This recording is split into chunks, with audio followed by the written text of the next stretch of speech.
I thank you for the opportunity to come. First, and invited me to come and share a few words with you on this afternoon. And we thank God for the opportunity to be here to encourage you on this day.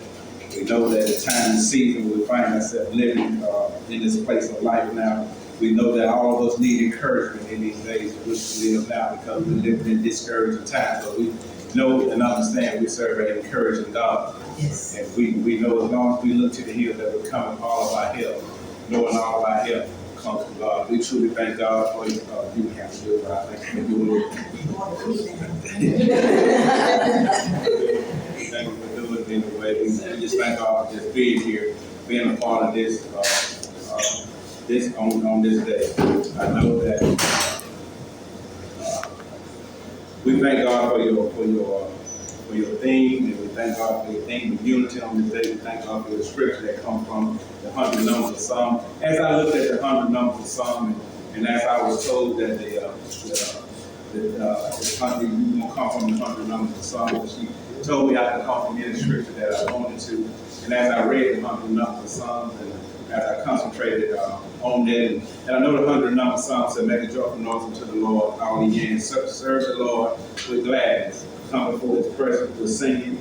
Know ye that the Lord is God, that he has made us and not ourselves. We are his people and the sheep of his pasture. This is what I like about this song right here. It says, enter into the gates with thanksgiving, into his courts with praise. That leads me to understand that when we come into the house of worship, when we come into a gathering where we say we are believers in Christ, we should be thankful people because of what God has done for us. To enter into the gates with thanksgiving, into his courts with praise. Be thankful unto him and bless his name. For the Lord is good. His mercy is everlasting. In other words, it just don't last this day. It lasts all days of our life. His mercy is everlasting, and his truth endures to all generations. In other words, to your generation, to your generation to come, to your generation after that, God will never change. The Bible says that the grass withers, the flowers fade, but the word of God shall last forever. In other words, his word never fails. His word will always be with us as we go out through our life, through the generation of our life. But when I looked at this, and I saw it at Walmart the other day, and she said y'all theme was going to be unity. And when I thought about the word unity, what a theme, what do we need in our lives and in our organization, in our churches, in our communities, in our state? What do we need these days and times? We need unity. In order for us to make it in life, we got to have unity, because if we don't have unity, things will go the way that they need to go. So God sent me to the 133rd numbers of Psalm. It said, behold, how good and how pleasant it is for brethren to dwell together in unity. And if I had to choose a subject on this day, my subject would be the power of unity.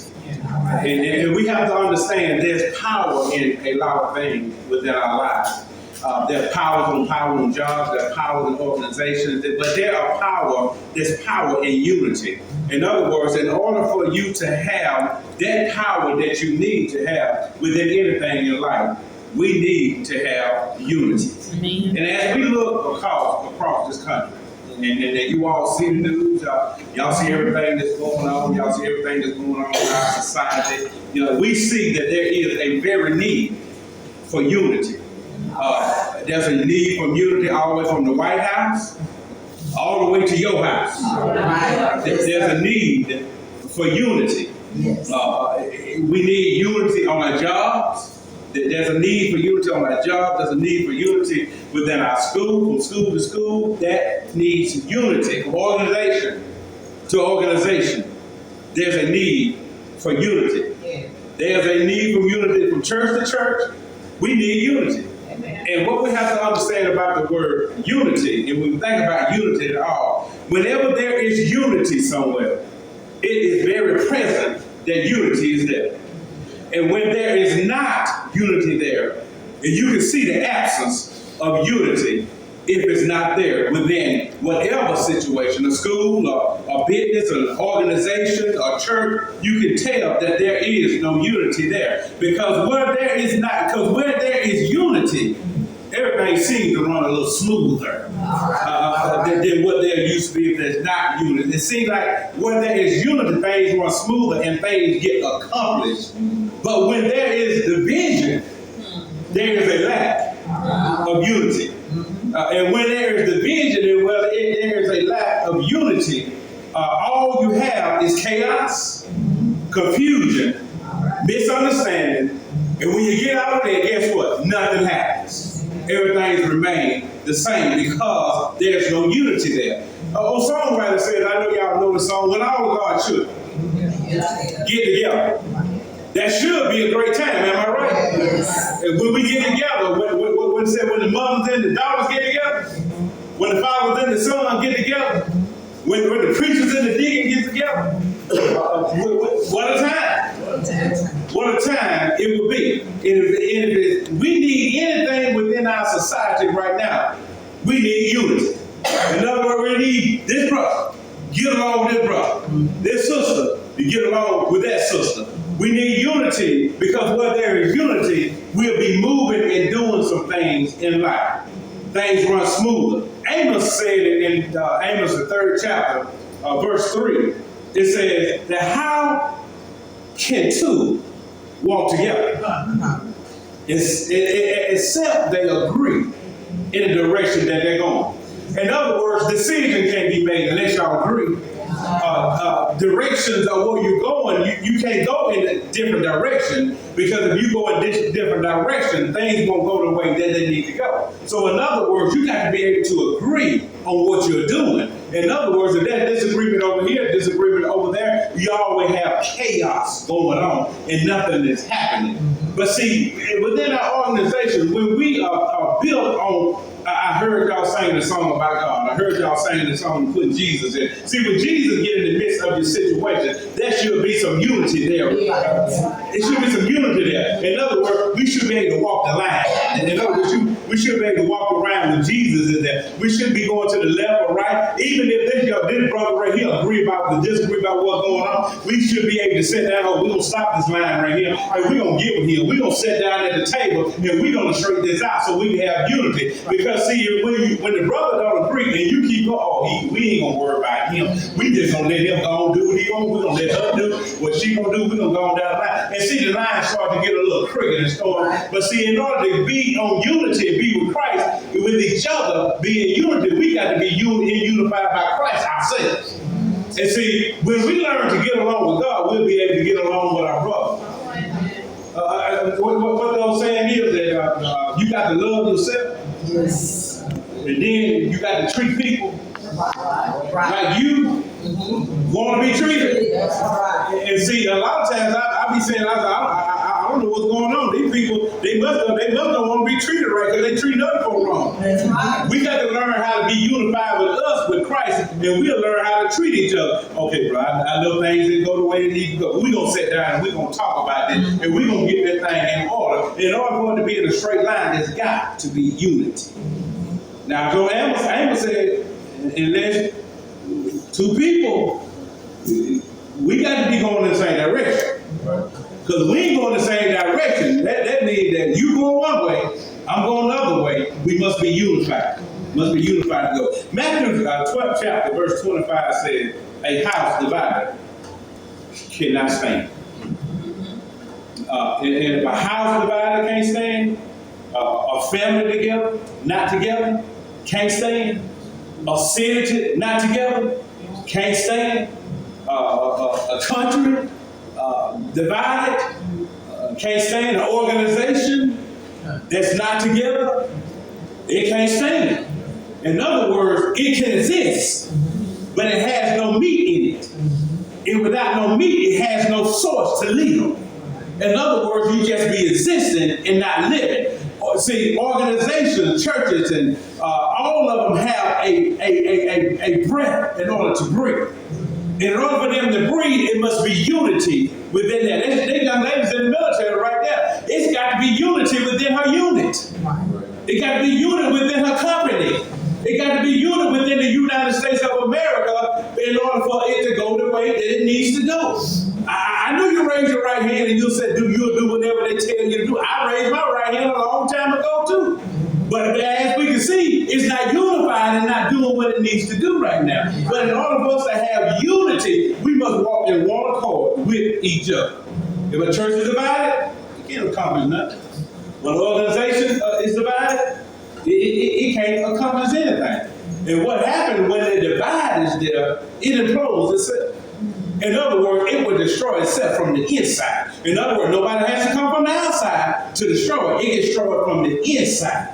In other words, when we work together, guess what? We'll explode instead of implode. In other words, when we implode, we blow ourselves up from the inside to the out. But when we get together, everybody be like, look what them sisters doing. They working together. They got this thing together. And you know why they got it together? Because they unified. They're unified in one. In other words, look, you got a voice just like I got a voice. And she got a voice just like I got a voice. And in other words, when the voices come together, and when the voices come together, and everybody can be in agreement, look, I can set beside my sister over there and guess what? They won't be mad at her. That's all right. That's right. That's right. But when you got problems and no unity, you be set beside your sister. I wish she would have set beside.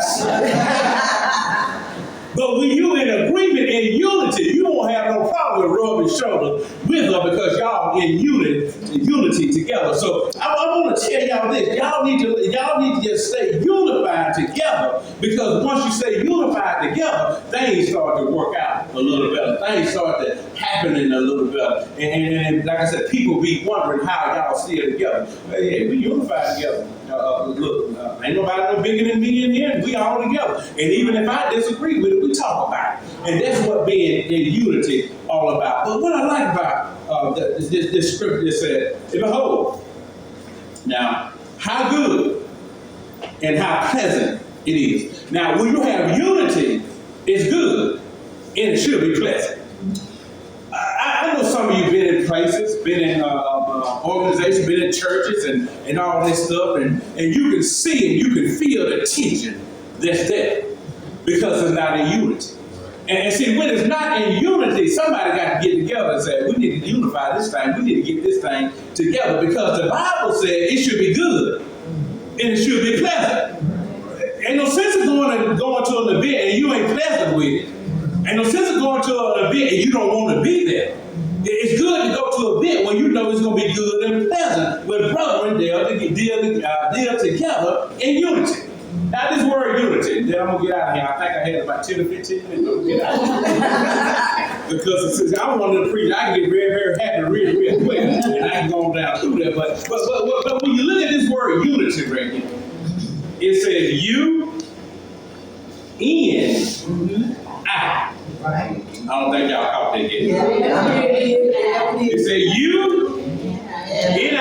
In other words, it don't say you and nobody else. It said you and I.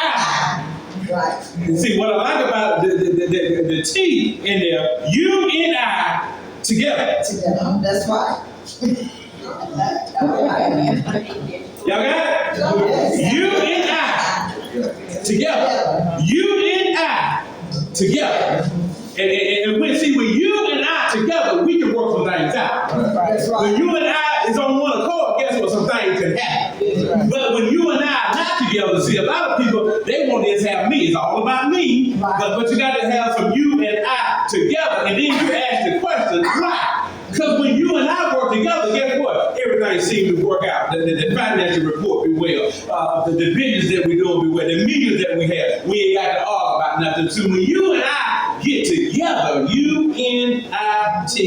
Okay. And when you get together, guess what? Everything seems to work out. And see, my brothers and my sisters, guess what? Keep working together. Keep working this thing out. Let other people look at y'all and say, I don't know what they're doing. But you say, we know what we're doing. We're working together. We got unity going on. And as long as you got unity going on, you ain't got to worry about nothing. And as long as you got unity going on, the Bible says, behold, how good.